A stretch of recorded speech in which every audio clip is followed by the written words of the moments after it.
창세기 1장 26절로부터 28절의 말씀입니다. 우리 교독하도록 하겠습니다.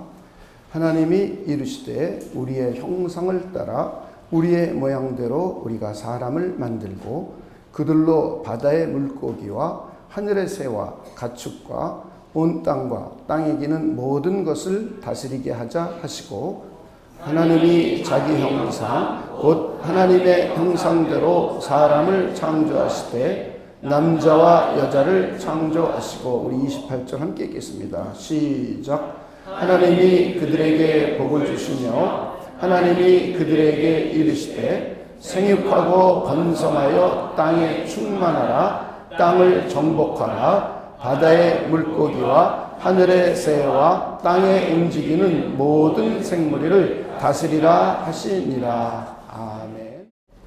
네, 우리는 성경들을 66권의 각 책들을 보면 각 책들마다 우리가 제목을 붙여 볼 수가 있습니다. 우리 창세기는 기원의 책, 시작의 책이라고 우리는 이름을 붙여 볼 수 있습니다. 왜냐하면 스스로 존재하신 하나님이 만물을 창조하셔서 만물의 기원에 관한 사건이 기록되고 있습니다. 우주의 기원이 어떻게 되었고, 물질의 기원이 어떻게 되었고, 생명의 기원이 어떻게 되었고, 인간의 기원, 그리고 인간이 타락하게 된 타락의 기원, 그리고 우리 인간을 구원하는 구원의 기원, 그리고 인류 문화와 문명의 기원, 더 나아가서 이스라엘 민족의 기원들이 창세기에 기록되어 있습니다. 특별히 창세기 1장 26절로부터 창세기 2장까지는 인간에 대해서, 특별히 인간의 기원에 대해서 잘 기록되어 있습니다. 하나님께서 하나님의 뜻을 이루기 위하여, 하나님께서 피조개를 통하여 하나님의 뜻을 이루기 위하여 하나님의 형상대로 사람을 창조하신 내용이 기사가 기록되어 있습니다. 그리고 우리는 지난주에 우리 인간이 어떻게 구성되어 있는지, 인간의 구성에 대해서 우리 살펴보았습니다. 하나님께서 땅의 흙으로 사람의 몸을 만드시고 눈에 보이는 가시적 실체인 물질적인 요소인 흙으로 사람의 몸을 만드셨습니다. 그리고는 그 코에 생기를 불어 넣어 주셨습니다. 눈에 보이지 않는 불가시적 실체인 영적인 요소로 영혼을 구성하셨습니다. 그랬더니 이제 이 사람이 생명이 되어서 살아 움직이는 존재가 되었습니다. 인간은 몸을 구성하는 요소와 영혼을 구성하신 이 두 가지의 구성 요소가 연합되어서 이루어진 하나의 전인적인 존재가 인간입니다.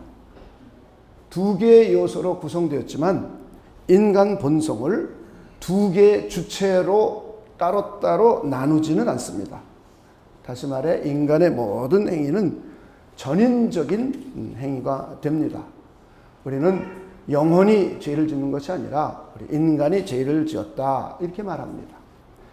몸이 죽는 것이 아니라 우리는 인간이 죽었다 말을 합니다. 물론 우리는 몸이 죽었을 때 사람이 죽는다라는 표현을 쓰고 있죠. 이것은 우리가 전인격적인 사람이 죽는 겁니다. 이 사람이 죽으면 몸은 흙으로 돌아가고, 그리고 영혼은 하나님께로 돌아가고, 이렇게 두 요소로 구성되었던 것이 이제 이 땅에 살아있는 동안에는 한 인격, 전인으로 살아갑니다. 하나의 완전한 인간으로서 살아 숨쉬고 움직이고 살아갑니다. 그러다가 죽을 때는 원래 구성되었던 몸과 영혼의 분리가 일어납니다. 그래서 그리스도 예수를 믿는 우리들은 하나님 품으로 돌아가고 영혼이, 그리고 우리 몸은 흙으로 돌아갑니다. 그리고 믿지 않는 사람들의 몸도 흙으로 돌아가고 그들의 영혼은 지옥으로 갑니다. 그리고는 이제 몸이 예수께서 다시 오시면 그때는 또다시 몸이 부활을 합니다. 그래서 몸이 부활해서 영혼과 몸의 결합이 이루어집니다. 그래가지고는 이제 그리스도와 함께 우리는 부활한 몸을 가지고 우리 영혼과 몸이 하나에 이루어진 완전한 인간으로 새롭게 완전히 창조된 인간이 하나님과 함께 영원히 하나님의 영생 복락에 참여합니다. 그리고는 믿지 않는 사람들은 몸이 부활하고 영혼이 결합되어서 영원한 불못, 둘째 사망에 들어가게 됩니다. 이렇게 우리는 영혼만 구원받는 것이 아니라 인간이 구원받는 겁니다. 몸과 영혼이 그리스도 안에서 구속이 되는 것입니다. 그래서 우리는 헬라의 영지주의자들처럼 헬라 사상과 플라톤으로부터 출발해서 우리 아리스토텔레스 그리고는 이제 예수님이 오시는 당시에 또 교회에도 영지주의가 들어왔습니다. 초대기에 헬라의 영지주의처럼 인간을 우리는 이원론적으로 구별해서 생각을 하면 안 됩니다. 그들은 영은 선한 것이야, 그리고 물질은 악한 것이야 라고 생각을 했습니다. 그래서 우리 인간의 영혼은 선하고 우리의 몸은 물질이기에 악하다, 이렇게 이분법적으로 이원론적으로 인간을 생각했습니다. 그래서 영적인 일은 매우 중요하고 육신의 일은 별로 중요하지 않고 이런 이야기를 했습니다. 이것이 교회에서도 오늘날 한국교회에서도 이런 사상이 들어가 있습니다.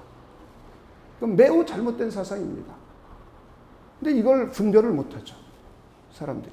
성경은 그런 사상이 아닙니다. 그래서 영적인 일만 중요하고 기도하는 일만 중요하고 전도인만 중요하고 교회에 와서 어렸을 때부터 교회에 와서 뭐 봉사하는 것만 중요하고 물론 중요하죠.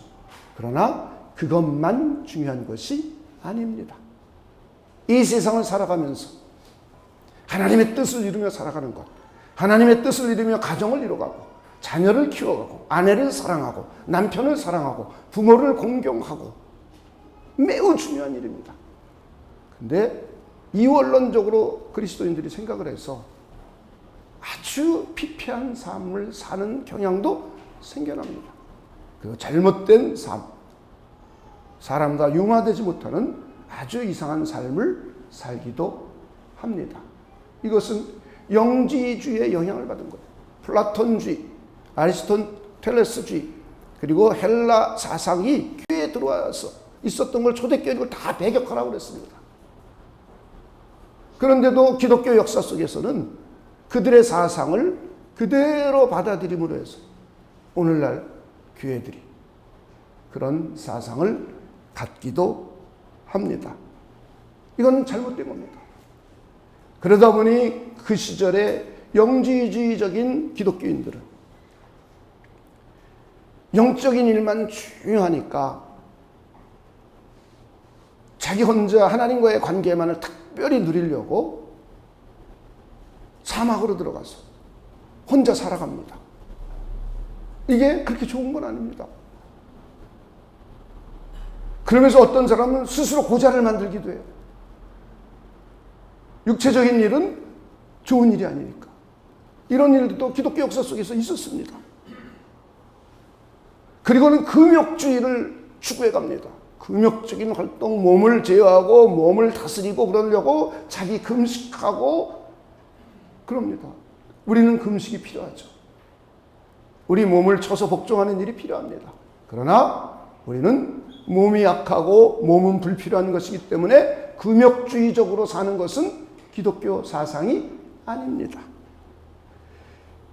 그리고 어떤 사람은 참 나는 영혼만이 나다, 이렇게 가르치기도 하고 이렇게 말하기도 합니다. 이건 매우 잘못된 겁니다. 그리고는 사람들은 자기 몸은 악한 것이기 때문에 막 죄악을 서슴없이 저지르는 사람들도 있었습니다. 이것이 헬라 철학의 영향을 받고 영지주의적인 사상의 영향을 받은 사람들이 고대교회에 나타나고 초대교회에도 나타났던 현상들입니다. 그래서 성경은 이런 것들을 조심하고 이런 이단들을 경계하라 라고 성경은 말씀하고 있습니다. 기독교의 사상은 인간의 몸과 영혼이 둘 다 소중하다는 것입니다. 하나님께서 몸을 직접 만드셨고 거기에 하나님께서 생기를 불어넣어 주어서 하나님은 몸과 영혼을 둘 다 창조하셨고 둘이 연합되어서 인간이기 때문에 그리고 이렇게 연합된 인간이 하나님의 형상이기 때문에 둘 다 소중하다는 겁니다. 그래서 우리는 영혼 관리와 몸의 관리를 둘 다 잘 해야 됩니다. 우리 영혼 관리를 위해서는 말씀을 읽고 기도하는 일, 경건 생활하는 것을 게을리해서는 안 돼요. 뿐만 아니라 우리의 좋은 책들을 읽고 좋은 문화 활동을 하고 좋은 예술 활동을 하면서 독서도 하고 그리고 책도 읽고 또 공부도 열심히 하고 하는 이유는 우리 영혼의 관리를 위해서입니다.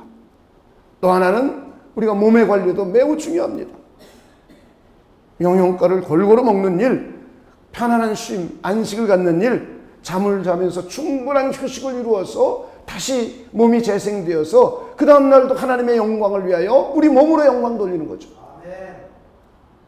무슨 우리가 생각만 가지고 영광 돌립니까? 몸도 영광 돌리는 거죠.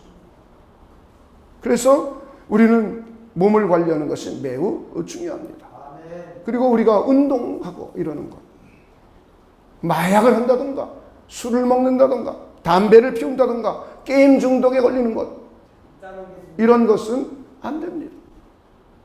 왜? 하나님이 만든 우리 몸이 소중하기 때문입니다.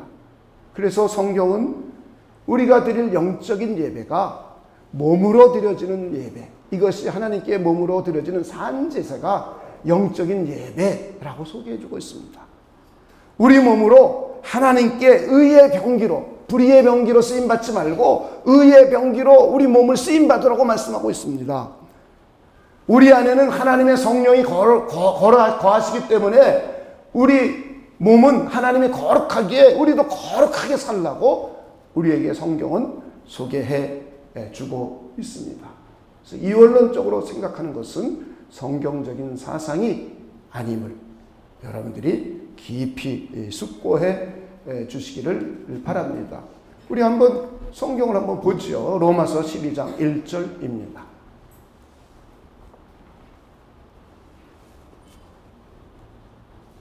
그러므로 형제들아 내가 하나님의 모든 자비하심으로 너희를 권하노니 너희 그 다음 읽어봅시다. 시작. 몸을 하나님이 기뻐하시는 거룩한 산 제물로 드리라. 이는 너희가 드릴 영적 예배니라. 우리가 드려지는 영적인 예배는 몸으로 드려지는 겁니다.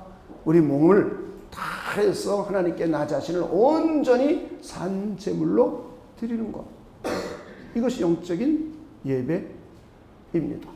그래서 우리는 영적인 생활이 따로 있고 육적인 생활이 따로 있는 것이 아니라 우리 인간 자체가 이런 생활을 해야 됩니다. 또 로마서 6장 13절도 한번 보도록 하겠습니다.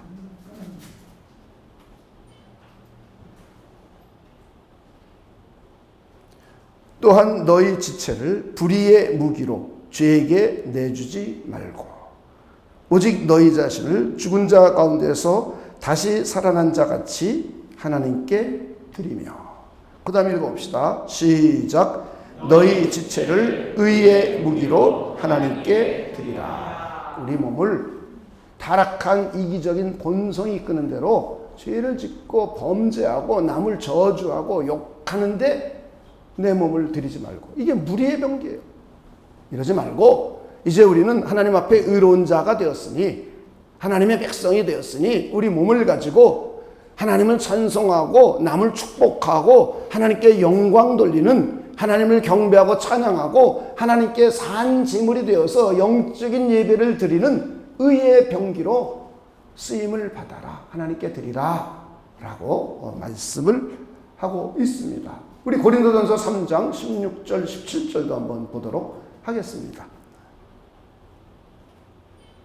너희는 너희가 하나님의 성전인 것과, 그 다음 한번 읽어봅시다. 시작. 하나님의 성령이 너희 안에 계시는 것을 알지 못하느냐? 누구든지 하나님의 성령을 더럽히면 하나님이 그 사람을 멸하시리라. 하나님의 성전은 거룩하니 너희도 그러하니라. 할렐루야.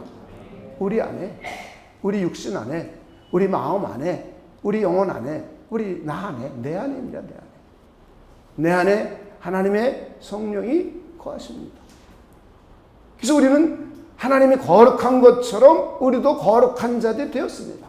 그래서 우리는 거룩한 삶을 살아가라는 겁니다. 우리가 거룩한 삶을 살 때 마음과 생각만 거룩한 삶을 살아갑니까? 우리 영혼만 거룩한 삶을 살아갑니까? 마음과 생각을 우리 몸이 움직여서 우리 몸이 거룩한 삶을 살아가는 겁니다. 여러분들이 이렇게 잘 이해해 주시길 주님의 이름으로 축원을 드립니다.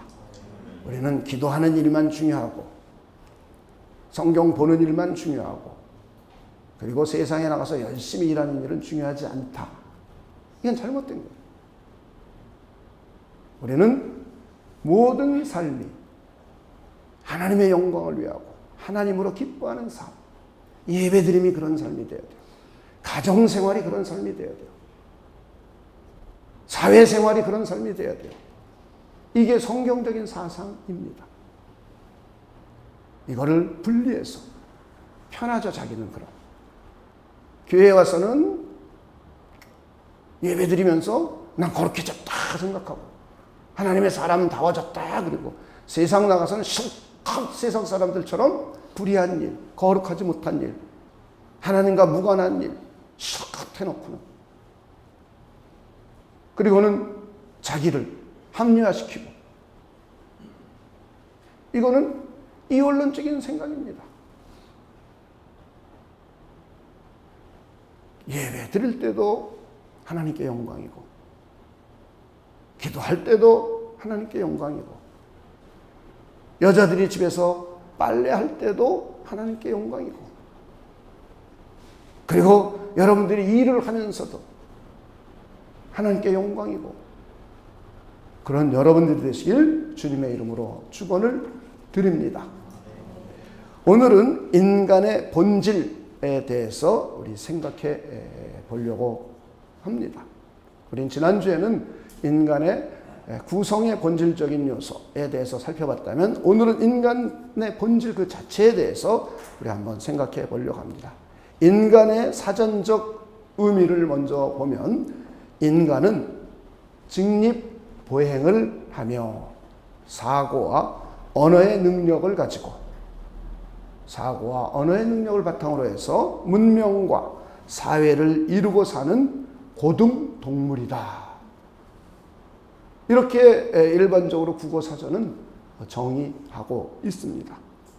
결국 인간은 동물이다 입니다. 인간은 신이 아니고 동물이다.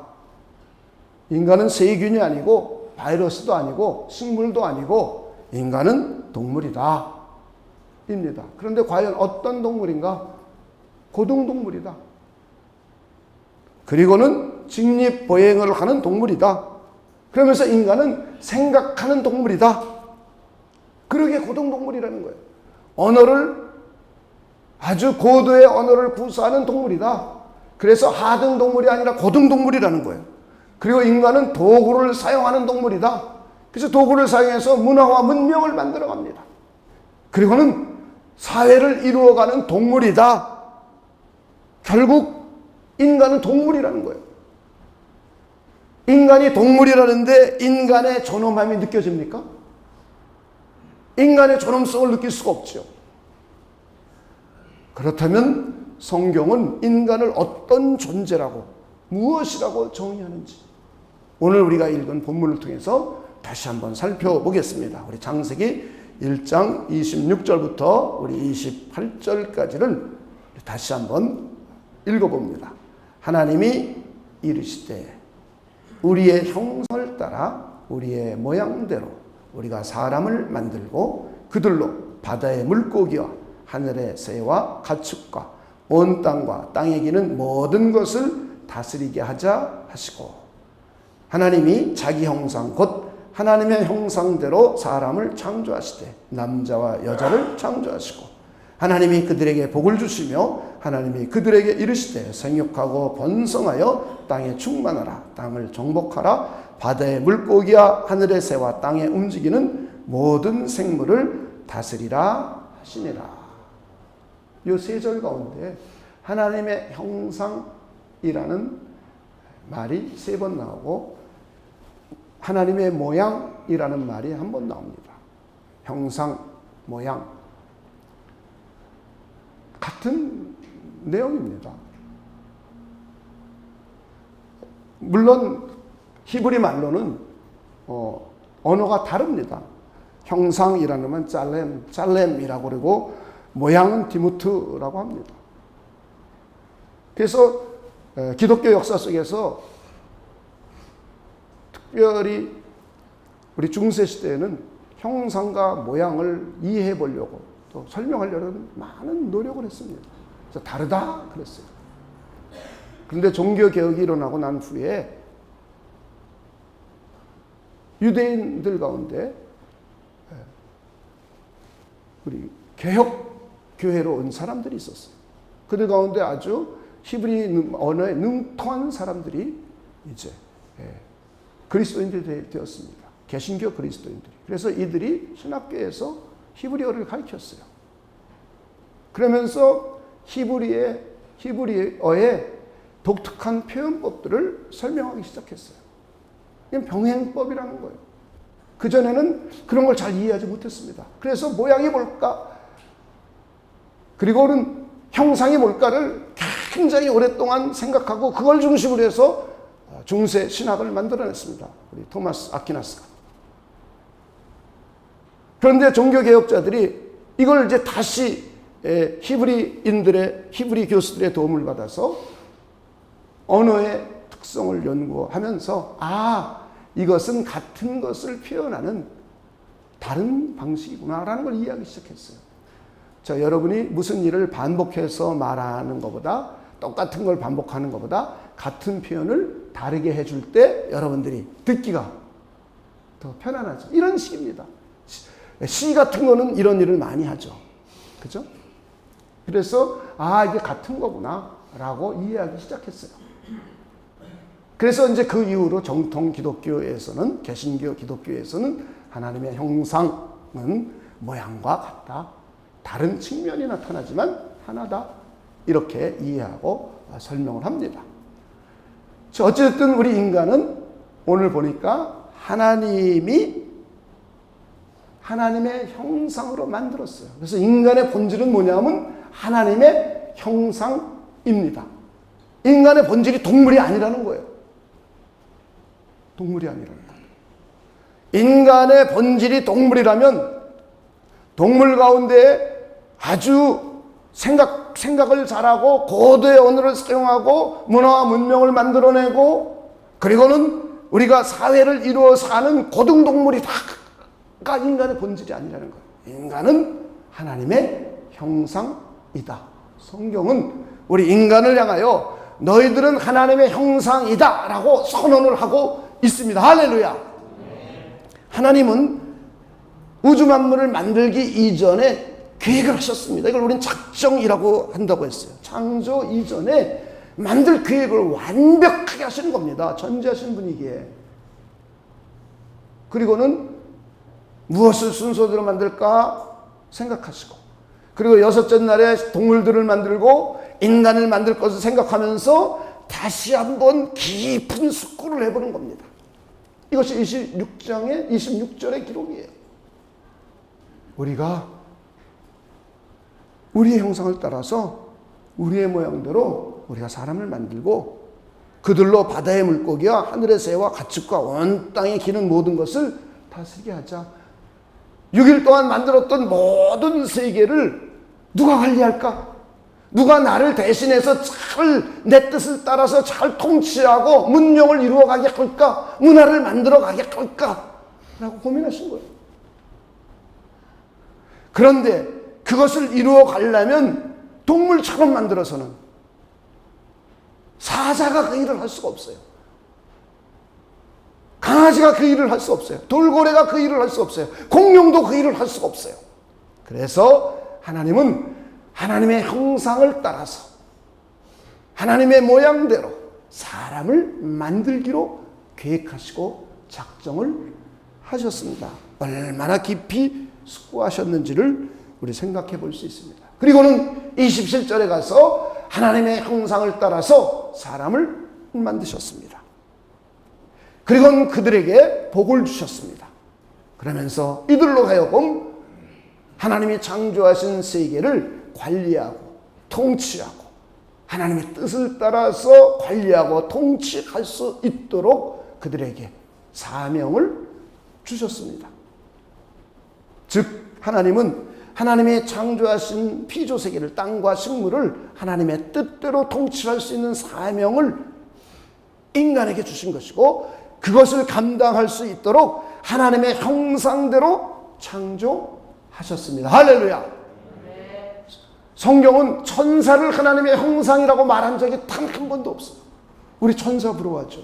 저 가브리엘, 미카엘 얼마나 힘있고 부럽습니까? 그룹들, 스랍들 막 날아다니죠. 여기 번쩍 저기 번쩍하죠. 영적인 권세의 천사들, 왕권, 보좌, 정사, 권세, 이 천사들 우리 부러워합니다.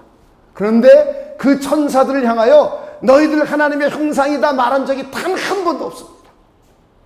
그런데 우리가 조금 찌질하고 조금 부족하고 조금 내가 모자라고 또 상처투성이라 할지라도 하나님은 우리를 향하여 네가 하나님의 형상이지 천사들이 하나님의 형상이 아니다 라고 선언하고 있어요. 그러니 우리가 얼마나 고귀한 존재입니까? 우주를 향하여 하나님의 형상이다 그러지 않았어요. 진화론자들에 의하면 우주가 인간의 어머니라는 얘기와 다를 바가 없어요. 그러지 않습니까? 우리가 우주로부터 생겨났으니까, 우주로부터 물질이 생겨나고 생명이 생겨나고 이 생명체들이 진화돼서 오늘날 인간이 됐다라고 말하니 우리의 어머니는 우주가 되는 거예요. 그런데 성경은 너희들 하나님의 형상이야 라고 선언하고 있습니다. 고대 사회의 태양을 이거 빛을 갖다 주고 곡식을 여물게 하니까 태양을 섬겼습니다. 그런데 태양을 향하여 하나님의 형상이다 라고 말하고 있잖아요. 동물들을 향하여 너희들 하나님의 형상이다 라고 말하고 있잖아요. 아무리 이쁜 강아지라 할지라도, 아무리 이성이 뛰어난 지성이 있는 우리 돌고래라 할지라도, 우리와 98%나 똑같은 유전자를 가진 침팬지라 할지라도, 아무리 힘센 사자라 할지라도 그들을 향하여 하나님의 형상이다 말하고 있질 않아요. 유일하게 인간을 향하여 힘도 없고 부족하고 이제 엄마 뱃속에서 태어난 조그만 아이라 할지라도, 그리고 이제 몸이 쇠락해서 죽어가는 노인이라 할지라도, 공부를 많이 했건 조금 했건 돈을 많이 가졌건 없건, 조그만 집에 살건 궁전 같은 집에 살건, 권력을 많이 가졌건 권세를 전혀 못 가졌건, 이 땅을 살아가면서 상처투성이로 살아갔던 상관없이 우리를 향하여, 인간을 향하여 너는 하나님의 형상이다 라고 선언을 하고 있습니다. 몸과 영혼으로 구성된 인간을 향하여 너는 하나님의 형상이다. 하나님의 형상이라는 것은 하나님을 반영하는 겁니다. 그래서 우리는 사람을 보면 피조개들이 하나님을 이해할 수 있어요. 하나님을 알 수 있어요. 그리고 인간들끼리도 서로를 보면서 하나님을 볼 수 있어야 돼요. 그리고는 하나님을 대신해서 이 땅을 통치할 수 있는 하나님의 대리인으로 우리 인간을 삼아주셨어요. 이것을 우리는 하나님의 형상이다 이런 표현을 쓰고 있습니다. 할렐루야. 그래서 우리는 인간이 얼마나 고귀하고 존귀한 존재인가를 늘 숙고하며 살아야 됩니다. 그래서 나 자신을 중요하게 여겨야 돼요. 내가 하나님의 눈에 얼마나 고귀한 존재인가, 내가 하나님의 얼마나 존귀한 존재인가를 깊이 생각하며 살아야 됩니다. 왜냐하면 내 자신이 하나님의 형상이기 때문이에요. 할렐루야. 저는 여러분들이 그런 분들 되시길 주님의 이름으로 축원을 드립니다. 자, 여러분 하나님의 형상 맞으십니까? 하나님 형상이에요. 그렇죠? 우리는 원래 지어진 인간은 아무 손상이 안 된 하나님의 형상이에요.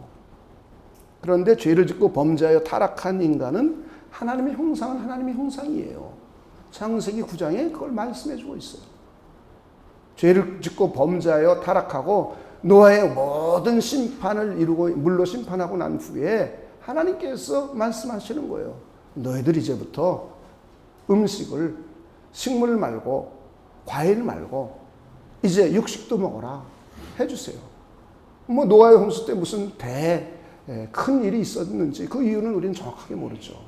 우리에게 단백질이 필요해서 그랬는지 어쨌는지 모르지만 우리에게 육식을 허용하셨어요. 그러면서 뭐라 그러냐면 핏째 먹지 말아라.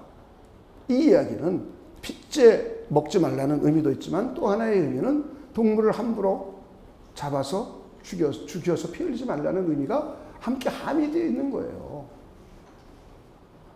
왜? 동물도 하나님이 만들었으니까 너희 양식을 위해서는 잡아먹을 수 있지만 함부로 동물을 학대하거나 죽이지 말라, 이런 의미예요. 그러면서 사람들을 향하여 말합니다. 너희를 사람의 피를 흘리지 말아라. 다시 말해 사람을 죽이지 말아라. 사람을 죽이면 반드시 그를 죽여라 그랬어요. 그런데 개인적인 보복을 말하는 게 아닙니다. 이것은 공적으로 사형제도를 만들어서 사람을 죽인 사람들을 공적으로 죽이라는 거예요. 그 이유는 왜냐? 사람들은 하나님의 형상을 닮았기 때문이다 라고 창세기 9장은 말씀하고 있어요.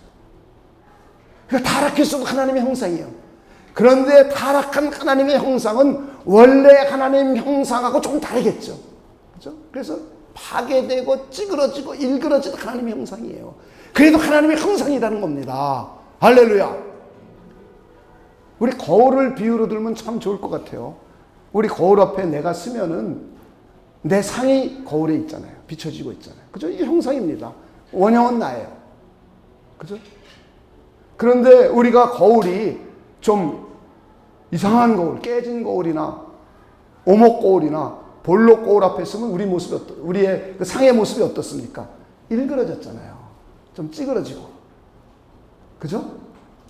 그러니까 죄 때문에 일그러지고 찌그러진 하나님의 형상이지 하나님의 형상이 완전히 파괴되어 없어진 게 아닌 거예요. 하나님의 형상이 없다면 인간이 인간다울 수가 없는 거예요. 인간이 인간다운 것은 하나님의 형상을 가지고 있기 때문이에요. 남아있기 때문이에요. 그래서 사람을 존중하라는 거예요. 우리가 인권을 존중해야 될 이유가 인간들이 하나님의 형상이기 때문에 그 사람의 인권을 존중하는 것이 성경적인 사상이에요. 우리가 휴머니즘을 중심으로 인간이 고귀하다, 존귀하다 이러는 것은 성경적이지가 않아요. 기독교인들은 인권을 존중해야 될 이유가 있는 거예요. 인권을 존중해야 될 이유가 타락했어도 지금 아직 예수를 안 믿어도 하나님의 형상이기 때문에 소중하고 귀중하게 여기는 겁니다. 할렐루야. 이것이 성경적인 사상이에요. 나는 본래 인간을 존중하는 인간으로 태어났기 때문에 나는 인권을 존중해요. 이건 성경적인 사상이 아니라는 거예요. 그 중심이 벌써 나잖아요. 휴머니즘으로 가는 건 센터가 인간이 되는 거예요. 내가 되는 거예요. 성경은 센터가 인간이 아니란 말이에요. 센터는 하나님이에요. 이게 철저한 성경적인 사상이에요. 이걸 벗어나면 안 돼요. 자기 중심으로 사는 사람들을 바꿔주는 게 목사의 역할이에요. 하나님 중심으로 살도록. 이게 교회의 직무예요. 여러분들이 잘 이해해 주시기를 주님의 이름으로 축원을 드립니다.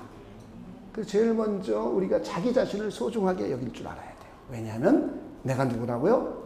하나님의 형상이기 때문이에요. 조금 자라면서 상처투성이라도 내가 하나님의 형상이라는 확실한 믿음이 생기면 다 치료가 일어나요. 다 치료가 일어나요. 무슨 심리학자 찾아갈 필요도 없어요. 무슨 상처 치유 이런 거 할 필요도 없어요. 복음을 확실하게 이해하면 다 치료가 일어납니다.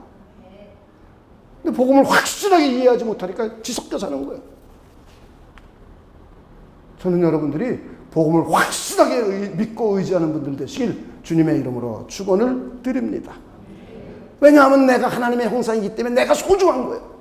내가 상처 받았어도 나는 하나님의 형상이에요. 내가 좀 못났어도 하나님의 형상이에요. 내가 좀 부족해도 하나님의 형상이에요. 그래서 나는 소중한 자예요.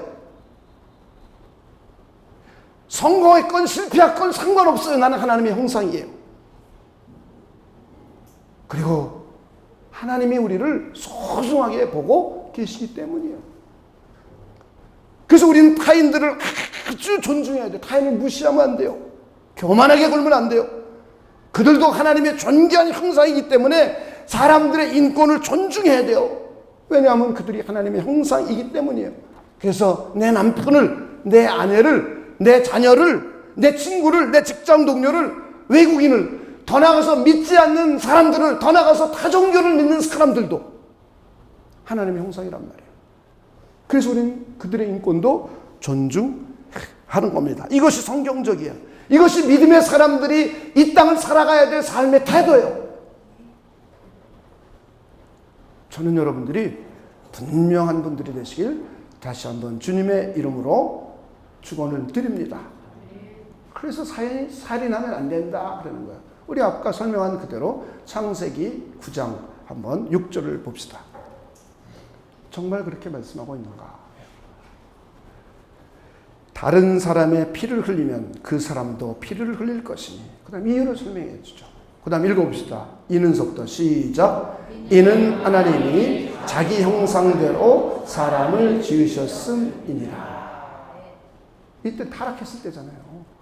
타락했어도 그 인간은 하나님의 뭐다? 형상이다. 그래서 사람을 죽이면 된다 안 된다? 안 된다. 그래서 우리 자살도 용납 안 되는 거예요. 자살도 용납 안 되는 거예요. 그래서 우리 잘 이해하셔야 돼요. 더 나가서 사람을 저주하거나 욕하지도 말래요. 왜냐하면 그 사람이 하나님의 형상이기 때문에요. 자, 한번 야고보서 3장 8절로부터 11절까지 보겠습니다. 이거는 우리가 혀를 길들이고 우리 말을 조심하라는 의미를 쭉 설명해가는 과정입니다. 혀는 능히 길들일 사람이 없나니 쉬지 아니하는 악이요 죽이는 독이 가득한 것이라. 그러니까 우리는 입만 열면은 남을 저주하고 남을 축복하지 않고 저주하고 남을 욕하고 남을 원망하고 불평하는 것이 인간의 입이라는 거예요. 입. 그 이유도 성경을 말해주죠. 왜? 마음에 가득한 것이 있는데 그것이 바로 악한 생각이기 때문이라고 성경은 말하고 있어요. 이게 인간이에요. 인간. 안 그렇다고 그러면 성경을 부인하는 거예요. 나는 특별히 착하게 태어나서. 그 성경을 부인하는 사람들이에요. 우리 인간은 그냥 항상 생각하고 마음먹은 것이 악한 뿐이에요. 이게 인간이에요. 인간. 구원받았어도 똑같아요.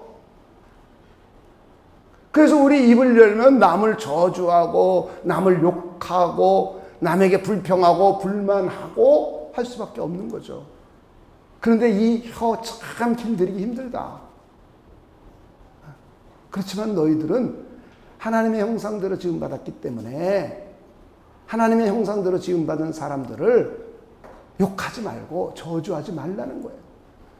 어떻게 샘물에서 단물도 내고 쓴물도 내느냐? 너희는 구원받은 영혼이지 않느냐? 구원받은 사람 아니냐? 그러니 너희 목구멍을 통해서 너희 영혼으로부터 너희 목구멍을 통해서 너희 혀를 통해서 욕하고 저주하는 말을 하지 말고 축복하는 말을 해라. 라고 이야기해주고 있는 내용입니다. 그죠? 그래서 9절에서 이것으로 우리 주 하나님을 찬송하고 또 이것으로 그 다음 읽어봅시다. 시작. 하나님의 형상대로 지음을 받은 사람을 저주하나니 한 입으로 찬송과 저주가 나는도다. 내 형제들아 이것이 마땅하지 아니하니라.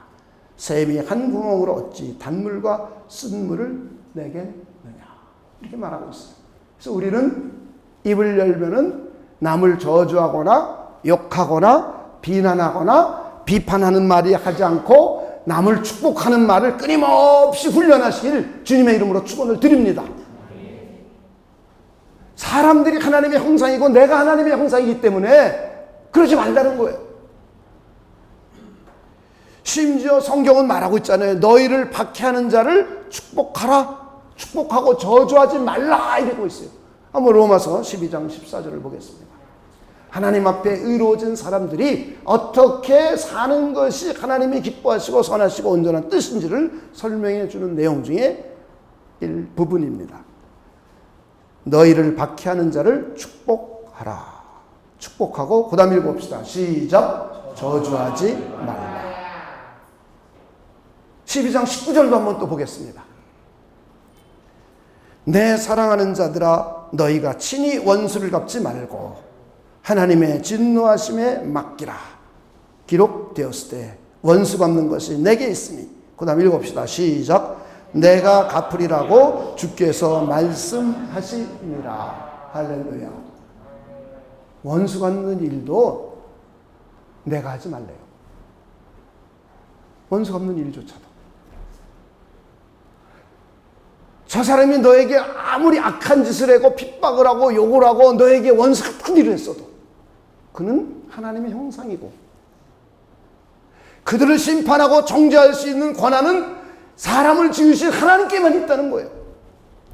너희들 같은 하나님의 형상인 타인을 그가 원수일지라도 그를 원수를 직접 갖지 말라는 거예요. 하나님이 대신 갚아 주겠다는 거. 할렐루야. 그리고는 우리를 박해하고 우리를 욕하는 사람까지도 저주하지 말고 오히려 그들을 위하여 축복하며 기도하라는 거예요. 그런데 나에게 좀 상처 좀 주고 나를 조금 힘들게 했다고 해서 내 아내, 내 남편, 시부모, 시어머니, 시집 식구들을 마음속으로 욕하거나 저주하거나 그러면 안 된다는 거예요. 그들도 하나님의 형상이기 때문에요. 이유가 있는 거예요. 우리가 인격이 부족하죠. 어떤 사람은 인격이 훌륭하게 태어났고 또 수양도 잘해서 훌륭한 사람들이 있고 어떤 사람은 인격 수양이 덜 되고 좀 과격하게 태어나서 욕하고 저주하고 막 고소하고 비판하고 비난하고 하고 어떤 사람은 꾹꾹 참고 마음속으로는 그냥 우라통이 터져도 참고 남들에게는 안 그런 척하죠. 그렇죠? 그러다가 100번에 한 번은 하겠죠. 그러면서 나는 좀 괜찮은 사람이야. 나는 좀 착해. 그런 말은 우리가 안 하는 것이 성경적인 사람들입니다.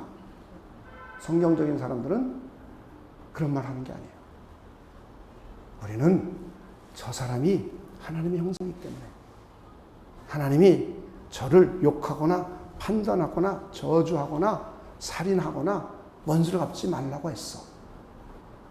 하나님이 원수를 대신 갚아줄 것이고 오히려 내 입술을 가지고 저들을 축복하라고 하나님이 하셨어. 왜냐하면 저들은 하나님의 형상이기 때문에.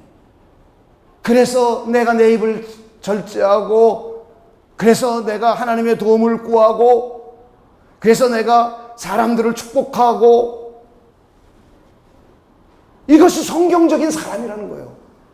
저는 여러분들 제발 그런 분들로 사상의 변화가 일어나기를 주님의 이름으로 축원을 드립니다.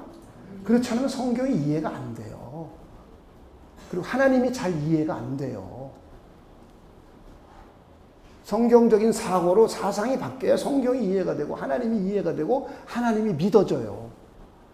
물론 그렇다고 여러분이 하나님 안 믿는다는 건 아니에요. 잘 믿어야죠. 성경대로. 하나님이 계시한 대로 믿어야죠. 그래야 좋은 그리스도인이 되고 좋은 신앙인이 되죠. 저는 여러분들이 그런 분들이 되시길 주님의 이름으로 축원을 드립니다. 그래서 오히려 성경은 내 이웃을 내 몸과 같이 뭐하래요? 사랑하라. 우리 그렇게 사는 거예요. 우리 인간은. 그리스도인이라면. 옛날에 못 그랬어요. 디폼드 돼 있을 때. 하나님의 형상이 일그러져 있고 파괴되어 있을 때는 못 그랬어요. 그러나 우리는 이제 하나님의 형상이 리폼드 됐어요. 그렇죠? 회복됐어요. 개혁됐어요. 그러나 뭐 완벽하진 못해요. 그러나 우리는 그 하나님의 형상을 추구해가는 삶이에요. 매일매일 추구해가는 삶이 우리의 삶이에요. 이것을 우리 성화라고 그래요. 매일매일 그리스도를 닮아가는 삶이에요. 우리는 매일 그렇게 살아야 돼요.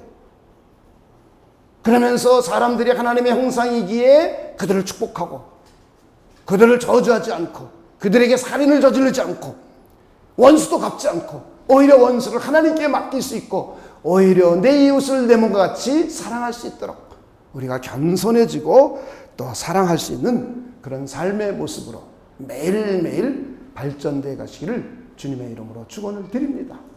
우린 그렇게 사는 삶이에요. 하나님이 우리에게 그런 삶을 요구하시는 거예요. 그리고는 우리는 한번 거울을 다시 한번 쳐다보죠.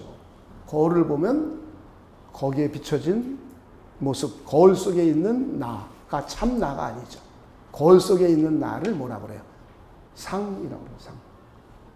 그죠? 형상이 거울 속에 있는 거예요. 원형은 누구예요? 나예요, 나. 내가 원형이고 거울 속에 있는 것은 상이에요. 하나님과 우리 관계도 똑같아요. 하나님이 원형이에요, 하나님. 그리고 나는 하나님의 형상이에요. 자, 거울 속에 있는 내가 중요합니까? 참 원형인 본체인 내가 더 중요합니까? 내가 중요하잖아요. 근데 우리는 사람들은 자꾸 외모에 비춰준 모습만 갖고 오려고 그래요. 그러면 안 되죠. 그렇죠? 우리 내면부터 갖고 와야 돼요. 그리고 하나님이 원형이고 우리는 거울에 비춰진 상과 같은 형상이에요. 그죠? 이미지란 말이에요, 우리는. 하나님의. 그래서 우리는 나보다 누가 더 중요한 거예요? 하나님이 더 중요한 거예요. 이걸 잘 이해하고 믿어야 돼요. 자, 옆에 분에게 당신이 중요합니까? 하나님이 더 중요합니까? 둘 다 중요하지만 누가 더 중요하다? 하나님이 더 중요하다는 거예요. 하나님이 더. 그렇다면 우리는 무엇을 위하여 살아야 될까? 우리 존재의 이유가 있는 거예요. 우리 존재의 이유가 있는 거예요. 실존주의 철학자들은 존재의 이유를 자기들이 뭐 이렇게 찾아서 만들려고 그러죠. 근데 결국은 허무로 끝나요. 인간들이 돈 아무리 많이 벌고 높은 뭐 벼슬을 갖고 막 그래 보세요. 그들이 허무해요. 허무. 자살하고 막 그러잖아요. 그런데 우리는 원형이신 하나님이 소중하고 더 소중한 거예요. 나도 소중하지만 하나님이 더 소중한 거예요. 나도 중요하지만 내 일도 중요하지만 하나님의 일이 더 중요한 거예요. 할렐루야. 그래서 우리의 삶의 목적이 분명해지는 거예요. 무엇을 위하여 살 것인가? 하나님의 형상을 바르게 이해하면 내가 무엇을 위하여 살아갈 것인가? 그렇다면 내가 어떻게 살아갈 것인가? 존재 이유와 살아야 될 방향이 분명한 거예요. 하나님을 위하는 삶, 하나님의 영광을 드러내는 삶, 하나님의 뜻을 이루어가는 삶. 할렐루야. 하나님이 저와 여러분에게 요구하시는 삶이에요. 자, 한번 성경을 한번 보지요. 우리 고린도전서 10장 31절입니다. 사도 바울의 고백을 한번 봅시다.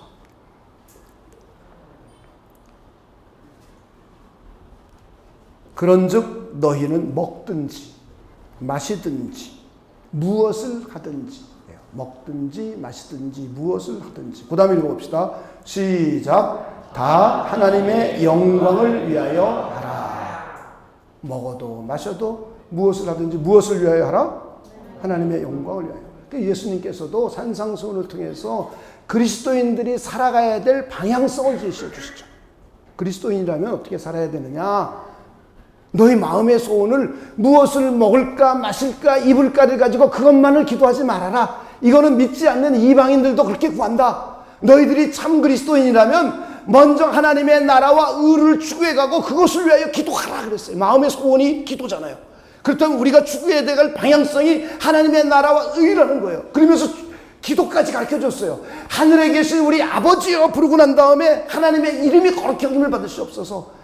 하나님의 나라가 임하옵소서. 하나님의 뜻이 하늘에서 이루어진 것 같이 이 땅에 이루어지게 하옵소서. 이걸 기도하라는 거예요. 그리고는 오늘날 우리에게 일용할 양식을 주옵시고 우리가 우리에게 죄 지은 자를 사하여 준 것 같이 우리 죄를 사하여 주옵시고 우리를 시험에 들게 하지 마옵시고 다만 악에서 구하옵소서. 그리고 결론을 내려. 왜냐하면 나라도 아버지의 것이요 권세와 능력도 하나님의 것이요 영광이 아버지 하나님께 영원히 있기 때문입니다. 이렇게 고백하고 있어요.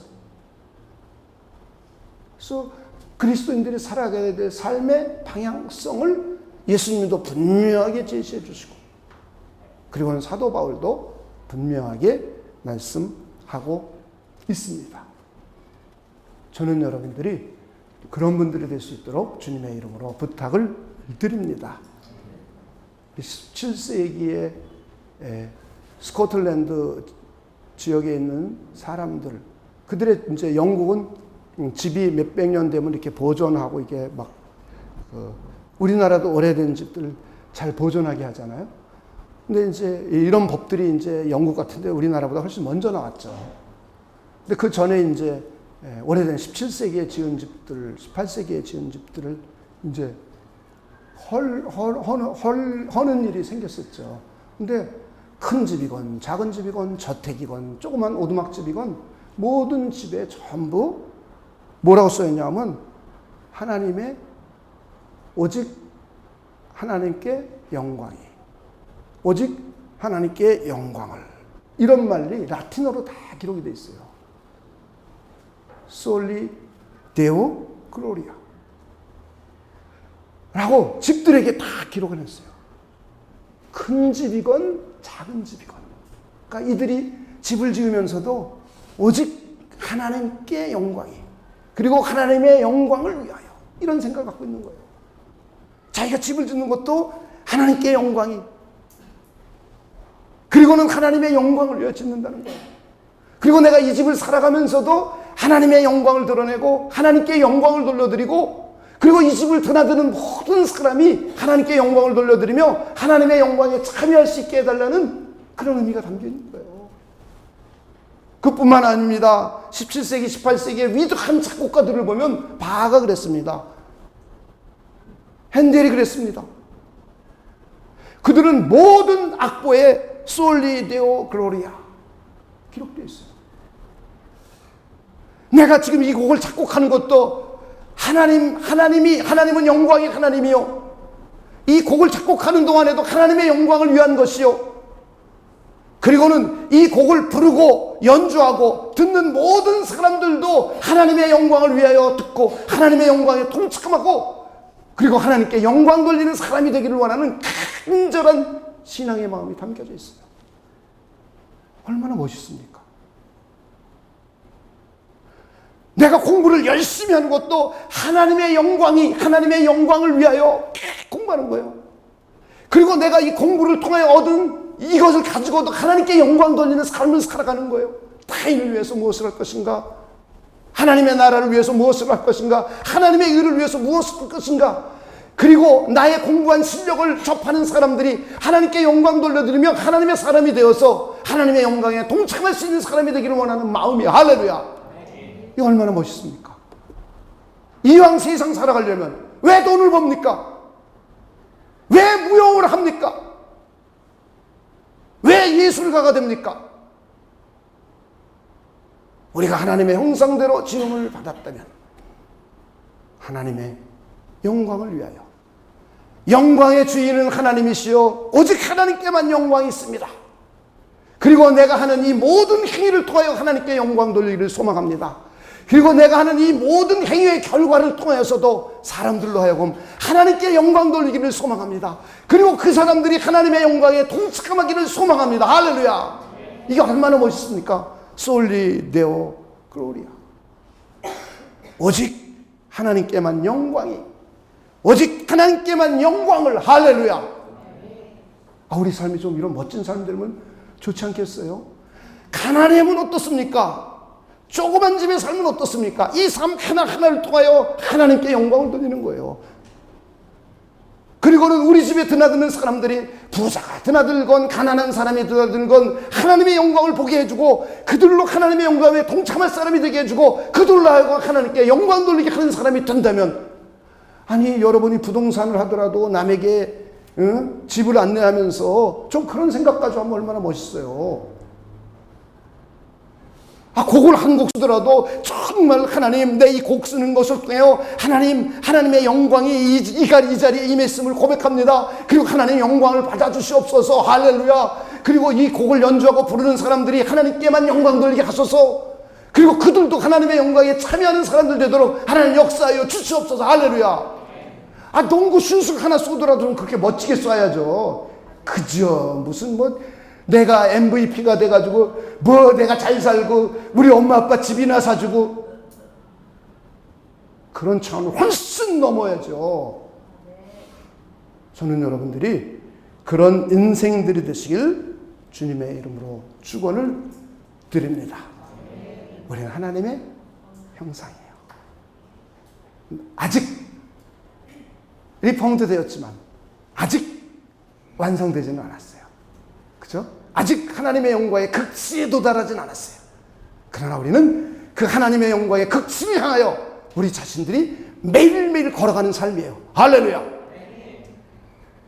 그래서 하나님의 형상대로 지음받은 사람답게 자기 자신도 소중히 여기고 타인도 소중히 여기고 하나님께 영광 돌리는 삶이 되시기를 주님의 이름으로 축원을 드립니다. 기도하겠습니다. 하나님 아버지, 오늘 우리 인간의 본질이 무엇인지, 우리가 하나님의 형상임을 다시 한번 깊이 생각해보고 또 성경을 통하여 찾아보는 시간이었습니다. 하나님의 성령께서 우리 각자 안에서 끊임없이 일하여 주시고 역사해 주시고 생각나게 해주셔서 우리 자신이 하나님의 형상임을 매일매일 깊이 숙고하며 살아가도록 하나님께서 역사하여 주시옵소서. 그래서 자기 자신을 소중히 여기고 타인들을 소중히 여기고 그리고 하나님께 영광이 되고 하나님을 영화롭게 하는 삶이 되도록 하나님께서 역사하여 주시옵소서. 감사를 드리며 예수님의 이름으로 기도하옵나이다.